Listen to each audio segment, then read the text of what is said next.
Assalamualaikum warahmatullahi wabarakatuh.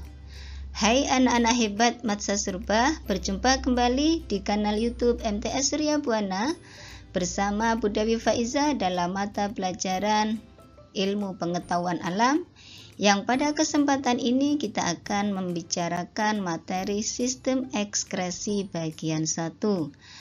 Anak-anakku sekalian, kenapa kita perlu belajar sistem ekskresi? Nah, ternyata anak-anak, ilmu ini perlu sekali kita ketahui karena di dalam tubuh kita itu banyak sekali kegiatan, diantaranya adalah metabolisme sel. Nah, di dalam metabolisme sel, di situ akan dihasilkan sisa-sisa zat makanan, yang mana sisa-sisa itu tidak bisa dibutuhkan oleh tubuh kita lagi sehingga harus dibuang. Maka ketika zat itu tidak dibuang akan menimbulkan penyakit pada tubuh kita.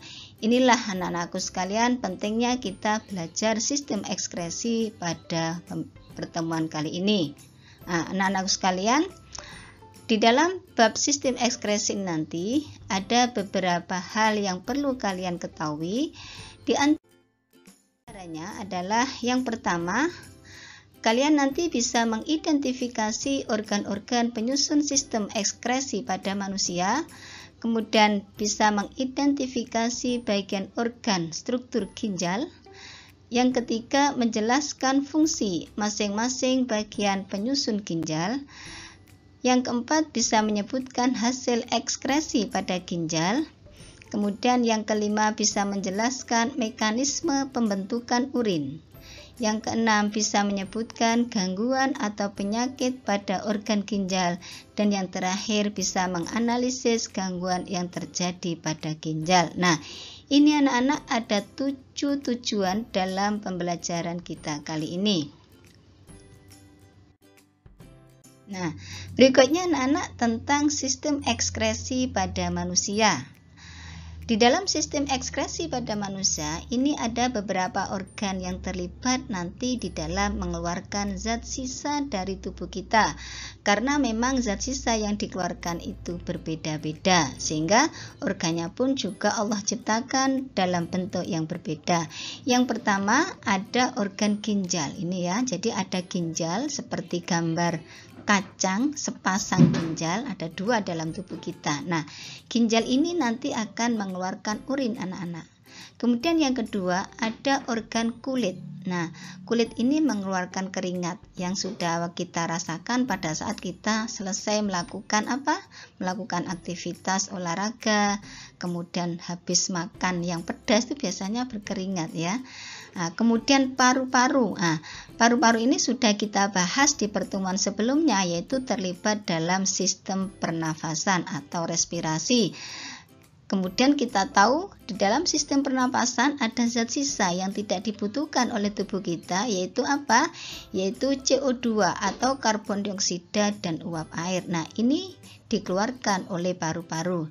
Kemudian yang keempat itu ada organ yang namanya hati anak-anak. Nah, hati ini itu sifat kerjanya adalah memecahkan sel-sel darah merah yang sudah tidak digunakan lagi, sehingga nanti itu akan membentuk cairan namanya cairan empedu. Nah, ini anak-anak 4 organ yang terlibat di dalam sistem ekskresi tubuh kita.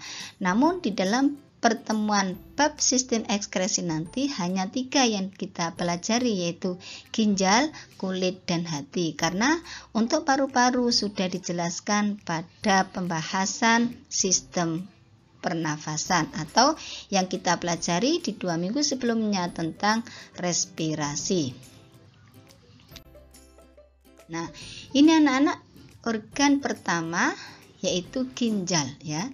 Jadi kita bahas ginjal dulu, sistem ekskresi yang melibatkan organ ginjal. Nah, sebelum kita membahas banyak, maka perlu kita ketahui ginjal itu letaknya di mana. Nah, ini anak-anak perhatikan. Ini ada gambar seorang ya berdiri menghadap ke arah depan. Nah, di rongga perut kita itu berisi sistem pencernaan, kemudian di rongga dada ada sistem pernafasan dan juga jantung. Nah, di rongga perut ya, belakang rongga perut itu ada namanya dua pasang ya, atau sepasang ya.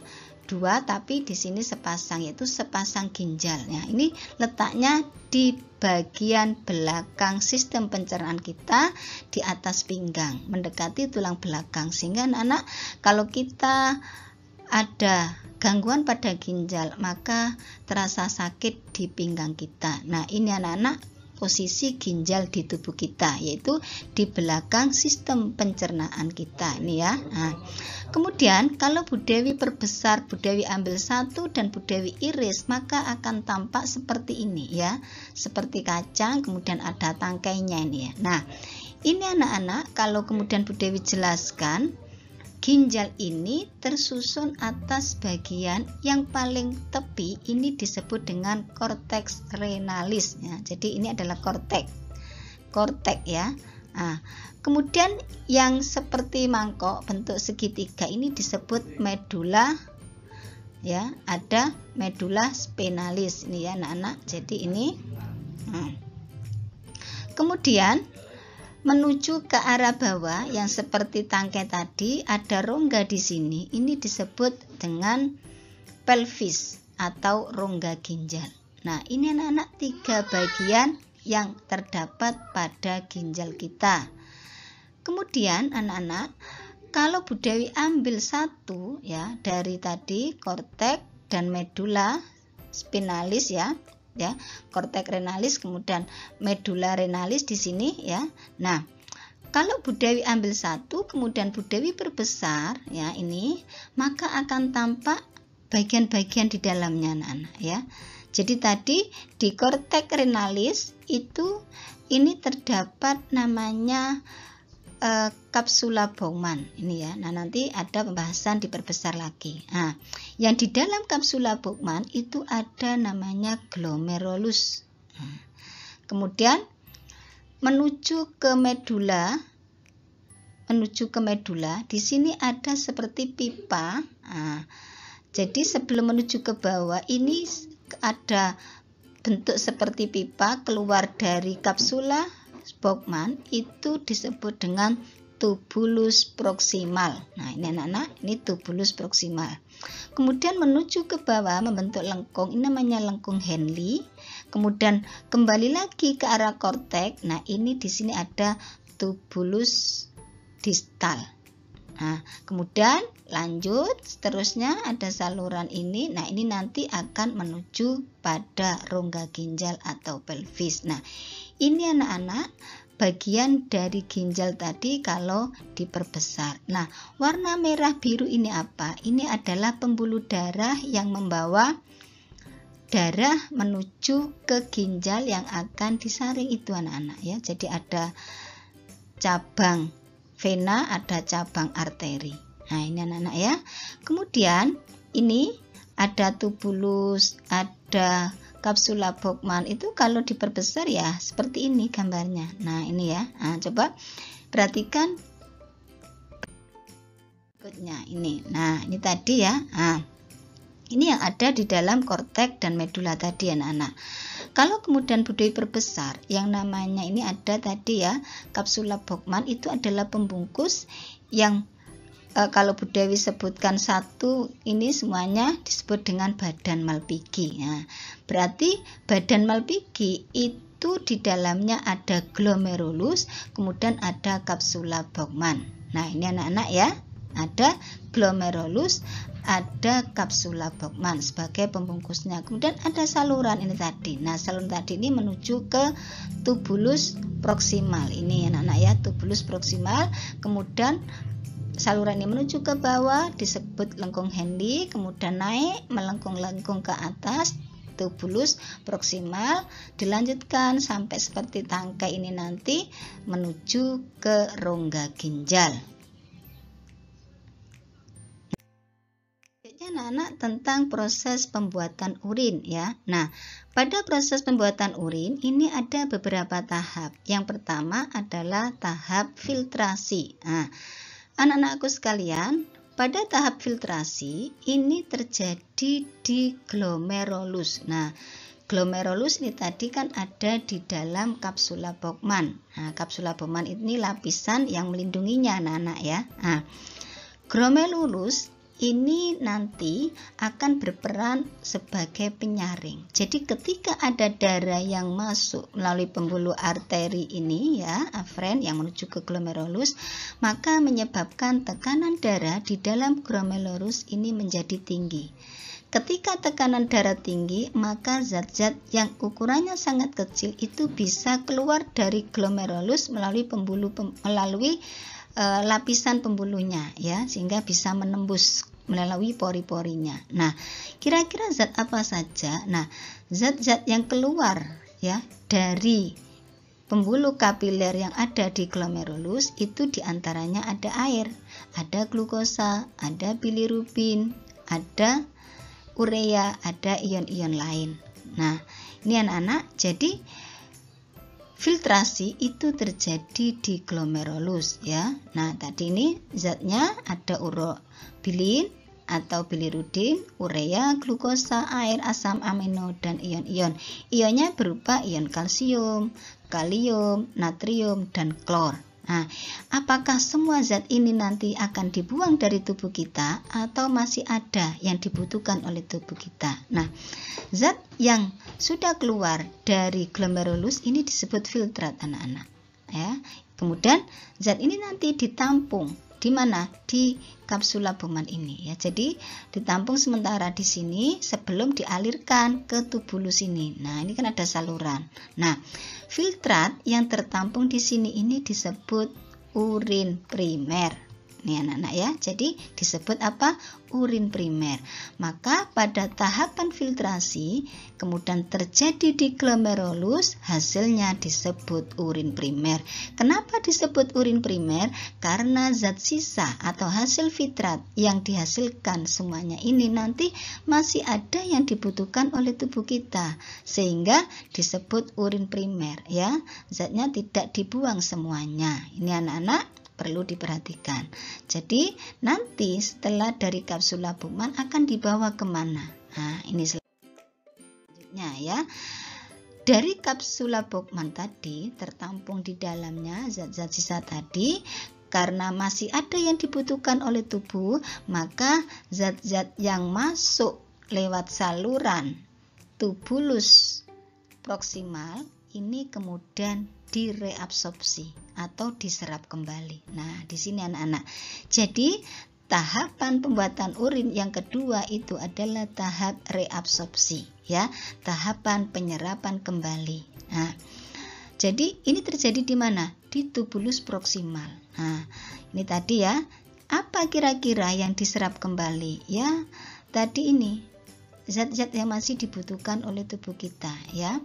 Glukosa itu diserap kembali ya. Kemudian ada ion-ion tadi. Nah, kemudian kalau urea sedikit ya dibuang sama air sedikit dibuang. Nah, ini terjadi di tubulus proksimal. Nah, anak-anak, urin tadi adalah urin primer ya, yang terbentuk di glomerulus, kemudian disimpan di kapsula Bowman, dibawa ke saluran tubulus proksimal. Di sini diserap kembali karena masih ada zat yang dibutuhkan. Namun ada yang sudah dibuang. Nah, yang sudah dibuang lagi itu disebut dengan urin sekunder. Jadi zat sisa yang tidak dibutuhkan itu kemudian terbuang, nanti yang akan menjadi urin sesungguhnya, maka ini disebut dengan urin sekunder. Terjadi di mana? Terjadi di tubulus proksimal. Peristiwanya disebut reabsorpsi. Nah, ini anak-anak ya. Nah, kira-kira cairan yang dihasilkan di urin sekunder itu apa? Nah, ini ternyata mengandung air, garam, kemudian urea dan urobilin. Sehingga seperti ion-ion kalsium tadi masih diserap kembali karena masih dibutuhkan. Kemudian glukosa juga diserap kembali karena masih dibutuhkan. Nah, ketika dari tubulus proksimal ini terjadi reabsorpsi, maka tahapan yang berikutnya adalah augmentasi. Nah, augmentasi ya itu terjadi di mana? Di tubulus distal, anak-anak ya. Jadi augmentasi ini terjadi di tubulus distal. Nah, kalau reabsorpsi tadi di tubulus proksimal, kemudian sisa-sisanya tadi dialirkan terus ya ke saluran tubulus ini menuju ke tubulus distal. Nah, ini peristiwanya disebut augmentasi, yaitu pengeluaran zat yang tidak diperlukan tubuh ya dalam urin sekunder. Nah, urin sekunder yang telah bercampur dengan zat sisa yang tidak diperlukan tubuh inilah yang merupakan urin sesungguhnya. Nah, jadi di tubulus distal itu dihasilkan urin sesungguhnya. Nah, itu anak-anak tahapan dari proses pembuatan urin. Yang pertama ada tahapan filtrasi terjadi di glomerulus. Yang kedua ada tahapan reabsorpsi terjadi di tubulus proksimal. Yang ketiga ada tahapan augmentasi yang terjadi di tubulus distal. Nah, sampai di situ maka urin akan dialirkan menuju ke rongga ginjal yang disebut dengan pelvis renalis melalui tubulus collectivus ini tadi. Nah, ini nanti menuju ke pelvis renalis atau rongga ginjal. Nah, kalau diperbesar seperti ini anak-anak. Jadi ini ada 2 ginjal. Kemudian kalau urin sudah tersimpan di rongga ginjal maka akan dibawa menuju uretra ya. Nah, setelah di ureter kemudian di sini akan ditampung di kandung kemih. Nah, setelah ditampung di kandung kemih, kalau tidak cukup atau memang ingin dikeluarkan maka akan keluar melalui uretra. Jadi ini anak-anak pengeluaran sistem ekskresi yang berupa urin yang dilakukan oleh organ ginjal kita. Nah, anak-anakku sekalian, di sini ada yang perlu kalian kerjakan tentang tahapan pembuatan urin ya. Ini berikutnya anak-anak tentang gangguan pada ginjal. Nah, untuk gangguan pada ginjal, karena ginjal ini merupakan organ yang sangat penting bagi kita anak-anakku sekalian, maka kita pun perlu menjaganya. Sehingga apa?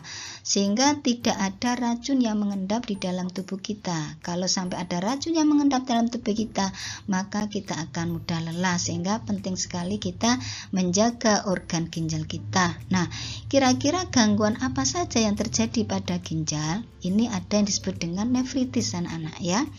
Nefritis ini merupakan rusaknya nefron ya, terutama pada glomerulus. Nah, tadi sudah ditunjukkan glomerulus itu di mana. Nah, ini ya. Jadi kalau glomerulus itu mengalami kerusakan, maka ini disebut dengan penyakit nefritis yang biasanya disebabkan oleh infeksi bakteri Streptococcus ya. Nah, yang kemudian mengakibatkan masuknya kembali asam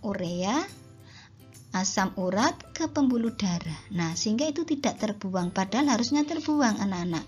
Nah, kalau masuk kembali ke darah, maka ini akan mengganggu sirkulasi yang lain, sehingga juga akan memperberat kerja jantung. Nah, biasanya kalau ada orang kena gangguan ginjal, maka ini akan berakibat pada penyakit komplikasi anak-anak ya, ke jantung dan ke organ-organ yang lain.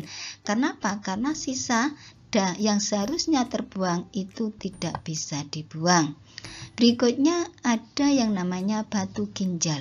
Nah, batu ginjal itu terjadi akibat terbentuknya endapan garam kalsium di dalam rongga ginjal. Tadi juga sudah dilihatkan di mana posisi rongga ginjal atau pelvis renalis. Nah, di situ kalau ada endapan batu kalsium maka disebut batu ginjal. Nah, selain di pelvis juga bisa di saluran ginjal yang lain ya, di kantong kemih ya. Nah, kandungan batu ginjal ini bisa berupa kalsium oksalat, bisa asam ureat ya. Nah, kalau kalsium oksalat ini biasanya ya karena kelebihan vitamin C anak-anak. Jadi kalau kita mengkonsumsi vitamin C yang berlebihan kemudian tidak bisa terbuang, terurai, maka akan membentuk batu ginjal anak-anak.